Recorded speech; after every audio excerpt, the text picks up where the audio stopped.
Hi, I'm Keneiloe Sehlako. I'm a junior business analyst at Investec Bank.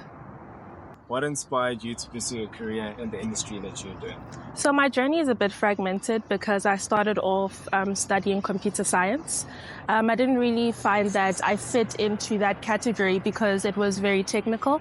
So I decided that I should rather just marry the two. So that led me to computer information systems. And after, research on Google and asking people around, what can a computer information system degree get me, it landed me to project management and business analysis. So what I decided to pick was business analysis after all my interviews. So, yeah. Can you describe a typical day in your field or in your job? So a typical day would be first out of the day getting a cup of coffee, sitting down and, greeting everyone around the table. And obviously, once we get into the day, we'd have our usual scrums. So a scrum is basically a part of the ceremony within the agile methodology. So what we do is we talk about what we're going to do in the day, what you did in the previous day, and if you have any challenges. So this basically just encompasses what stand-up is, which is a part of a scrum. What skills do you believe are most important to be successful in, the industry that you're in your work? What skills do you In think my are- particular role? Yeah. Okay. So I think that a business analyst should be business oriented. So you need to know the systems that you work with, know the people that you work with, but you also need to have kind of technical prowess as well to you. You need to ensure that you can also be in the conversations which are a lot more technical with tech leads, with architects, with database administrators. So you just need to ensure that you have a really good balance between being more business oriented and technical oriented. And how do you stay motivated and productive in, the environment? I feel that my community really does help me to stay motivated because it really does get difficult, especially as a junior in such a big firm. And I feel like they really get me through a lot. My mentors who are business analysts, my managers. So I feel like they really help out a lot, but also just from within, understanding my own background, understanding where I've come from and knowing that, the place that I'm in right now is a huge blessing. And that kind of also keeps me motivated to keep going. And what challenges have you faced in your personal life, and not necessarily personal life, but in your career that, that you faced thus far in your career? So my biggest challenge was going from having smaller pieces of work to having bigger, more challenging pieces of work. So I was a graduate in the graduate program in the previous year. And in that, I kind of had the opportunity to participate and learn by, being in smaller projects, smaller problems. So within this year, I'm taking on a lot more responsibility, and that entails a bigger project with a lot more technical complexities and a lot more business complexities as well that I need to wrap my head around. So that has been like my biggest trouble in just migrating from bigger pieces of work to more responsibility and larger pieces of more technical work. And give us a roundup of how the graduate program has been for you. How was it? How, what are some of the things that are your key takeaways?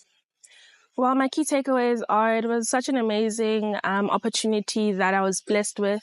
I was one of 25, and I feel like the biggest parts of the graduate program that I got out was really meaningful relationships, meaningful friendships, knowing that, corporate is not this big, bad place. It's not this very rigid place as well. So just also understanding that it doesn't really matter where you come from, which institution you come from, whether it's big or not. But when you get into the workplace and you work as hard as you possibly can, then you'll get the results that you're looking for. You're a junior now, so what advice would you give to someone who is in a grad program right now? I'd say get to know the people who are around you, get to know your tribe.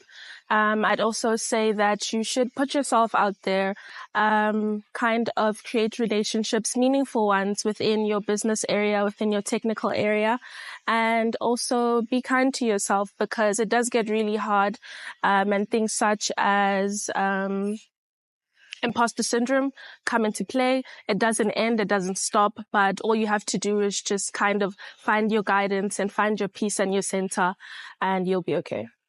And how do you handle stress and pressure in your work? It's a little bit hard, but I usually get a little bit more emotional than more people.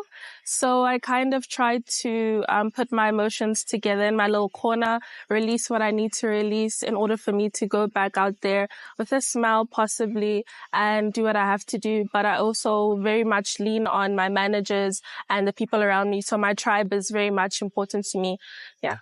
What are some of the misconceptions of, in your job or of your job? I think a big misconception, which I also fell victim to, is being a technical person.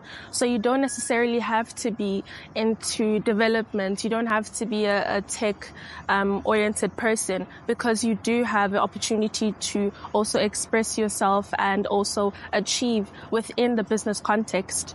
And also another misconception is not fitting into the rigid box of what tech looks like, because there's different trees, there's different branches within tech.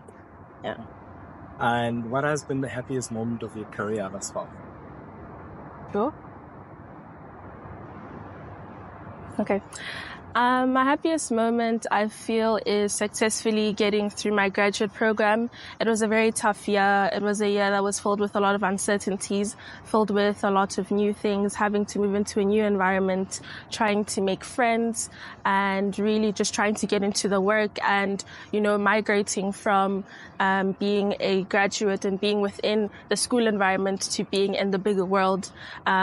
Just overcoming that has been my biggest achievement.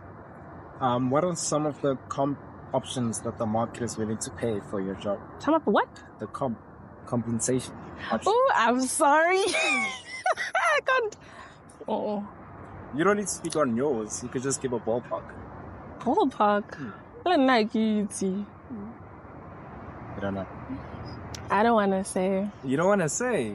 A range. We're talking about a range of what people in your industry typically get.